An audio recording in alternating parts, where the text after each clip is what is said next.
We here to talk about the Clipse album. Now, I will review it eventually. I will get to it. But Pusha T delivers cryptic message about smear campaigns against the Clipse, and we're here to talk about it as well. Also, if you've been living under a rock, the album drops. From what I heard, it does sound fire. Love the production on it. But again, we review it. We'll have the conversation.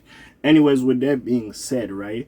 Where was I going with this? Their album did leak, so it did leak a little bit early. There was some leaks of it like circling the interwebs, and motherfuckers could have grabbed it and heard it a little bit early, as well as, and again, this is just me freshly off listening to the Joe Budden podcast, because they stated it, so I might as well state it as well. I gotta give them their credit.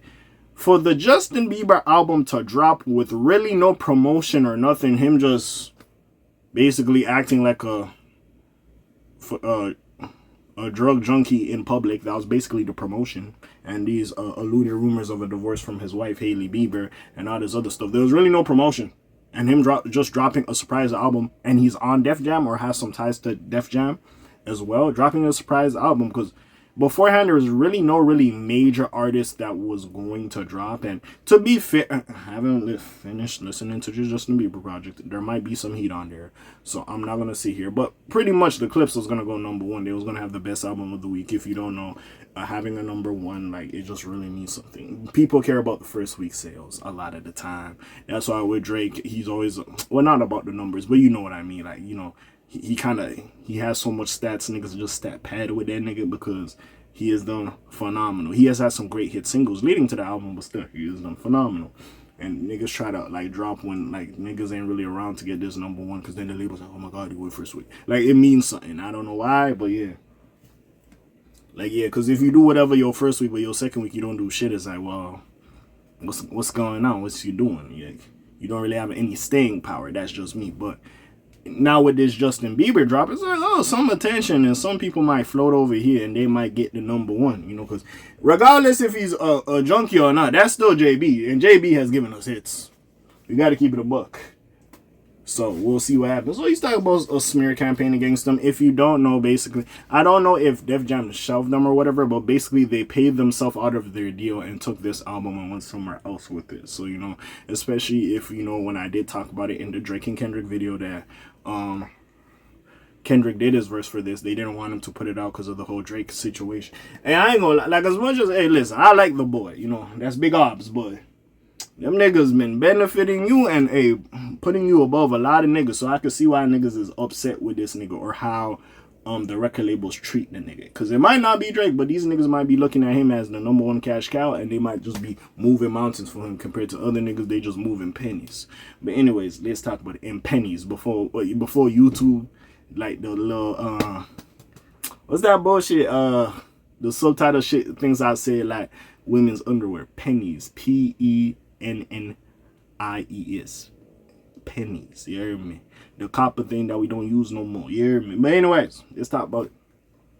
The first Clip album in roughly 15 years, Let God Sort 'Em Out, is expected to be released later this... Nigga, it released already, but whatever. Recently, Pusha T took to social media to share a cryptic message to those trying to tear him down. Though he didn't call out anyone in particular, this is a quote from him: "Nothing, can't nothing stop this greatness." Yeah. How does he do this shit? Yuck. However he does that bullshit he does. Anyways, he declared, "The lies..." Ever since that one song, you cried, you lied in front of me, cried in front of... Yo, that vocal inflection when he said that shit, woo! I don't know what the fuck Travis Scott did, but woo! You know what I'm saying? Anyways, he declared, "The lies are very telling," laughing emoji. "The people will never believe these smear campaigns." You know what I'm saying? I don't know. I feel like this nigga, every time he talk, he should just be at a podium. You know? This nigga would be a fantastic teacher. I ain't gonna lie, man. His message arrives just days after Clip's eagerly anticipated album Let God Sort 'Em Out is scheduled to drop. The project will be the duo's first in roughly 15 years and is slated to release on July 11th. They already unveiled the track list, which is jam-packed with high-profile features. John Legend, Tyler the Creator, Stove God Cooks, Ab Leva, the Dream on this bit. I ain't got to his song. Voices of Fire, Nas will make an appearance. Kendrick Lamar is even on the album. His verse did result in some tension between the Clipse and their record label at the time. However, during the GQ interview last month, Pusha T revealed that ultimately this is what led to their decision to walk away from Def Jam and sign a distribution deal with Roc Nation. They wanted to ask Kendrick to censor his verse, which of course I was never doing, he explained at the time. And then they wanted me to take the record off. And so after a month of not doing it, Steve Golly, the lawyer over there, was like, well, just drop the clips. But that, I don't know what these niggas is talking about. These niggas talk about crazy, so niggas be talking in the background. But basically what I was saying was, Def Jam wasn't fucking with them dropping the album because of the Kendrick and Drake little situation, and probably Kendrick might have been taking some subliminals at Drake. They wasn't happy about it. I think Def Jam is under Universal. Universal and Drake got this shit going on right now, and they don't want no extra problems. So they was just like, hey, take that record off, or change it, or drop the clips. But that can't work because I'm still there solo. But if you let us all go, or whatever have you. So basically, I guess this led to them buying themselves out of their Def Jam contract and doing whatever they do. But anyways, as for what Kendrick said that Def Jam wasn't comfortable with, it had nothing to do with the Drake. In fact, during an appearance on the New York Times podcast, Pusha T confirmed that it was actually a reference to President Donald Trump. No fucking way. That's crazy. But anyways, they pinpointed a line where the phrase Trump card was used. He remembered, so stupid, the phrase Trump card was used, and they said that they didn't want any problems with Donald Trump or something like that. No fucking way that's the reason. Why would Donald Trump care? Like, honestly. Like, yeah, there's a whole song called F Down Trump. Like, you know what I'm saying? So, why would he care if motherfuckers was really dissing him and shit like that? But yeah, it is what it is. I wouldn't be surprised if the labels is at play. Because, again, it wasn't ceremonious. Like, okay, you finish your contract, you done or whatever. And they still have to re-upon the works that Pusha T has dropped on there. I don't know how much they probably have re-upped at this point. So we'll see exactly what's going on with Pusha T. But, yeah, I'm pretty sure they didn't want that to happen. For an artist to come, like, that's some big cojones. To come and buy himself out of the deal. He's like, nigga, fuck all that. I'm doing me.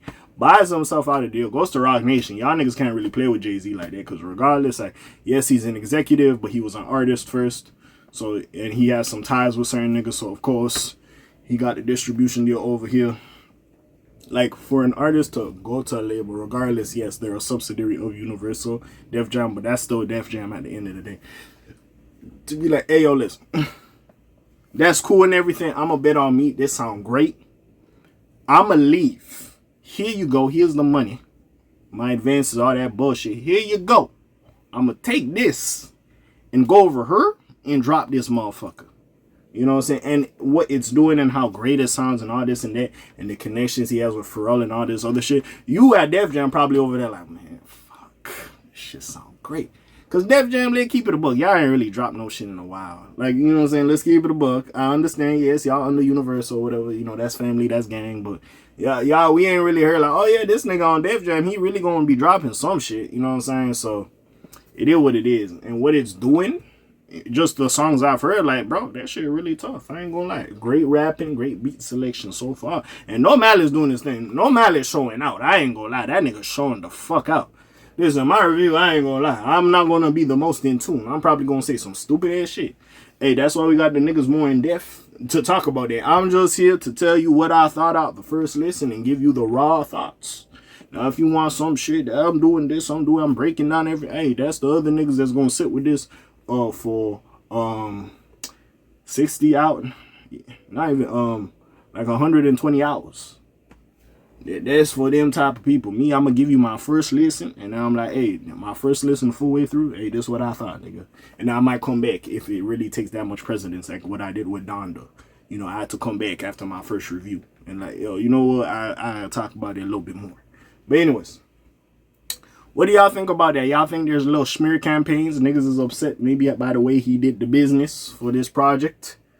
What y'all think? Did y'all like the project? I like the project. Sound hard. I ain't gonna lie. So, hey, Anyways, what y'all think about this? You know what I'm saying? Talk to the kid, talk to the kid. But you know what it is. It's your friendly neighborhood K.A. signing off for today. Black TJ Day while doing this thing. My name ring bells like Quasimodo here. Like, shish, I be trying to hit a little bit more there. And I'm gone. Slime some peace, y'all, gang.